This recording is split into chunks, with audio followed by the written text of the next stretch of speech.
Šorīt es aizdomājos par pavisam vienkāršu, bet dziļu jautājumu. Kas ir tas, kas vienkāršu māju padara par īstām mājām?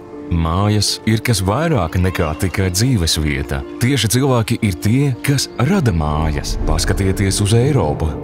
Tā ir dažādu dzīves stāstu un pieredžu gobelēns. Mēs esam tik ļoti atšķirīgi cits no cita, un tomēr mūs vieno tik daudz kopīga.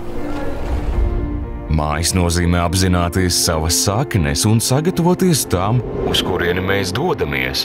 Tieši pateicoties mājām, mēs varam ar pārliecību raudzīties nākotnē, esot kopā, pārvarot plaisas, nevis tās padziļinot. Mājas, kas ir domātas mums visiem, atbalstot vienam otru, mūsu cerības un sapņus, un rūpējoties par to, lai ik viens vienlīdzīgi tiek pie savas iespējas. Māja ir vieta, kur katra diena veidojas no ikdienas mazajiem notikumiem, kas vada mūs līdz mūsu vislielākajiem sapņiem.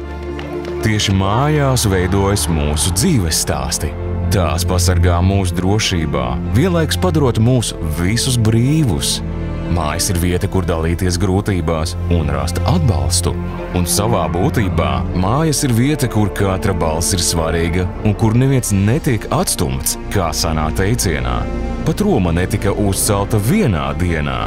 Tas prasa nepārtrauktu darbu, bet galu galā rezultāts būs izcils. Eiropa uzplaukst pateicoties kopīgiem pūliņiem, kopīgiem izaicinājumiem. Eiropa veiksmīgi attīstās pateicoties tām, ka tās cilvēki ikdienu sadarbojas gan mazās, gan lielās lietās. Tā ir vieta, kur mīt brīnumi, sapņi un saticība.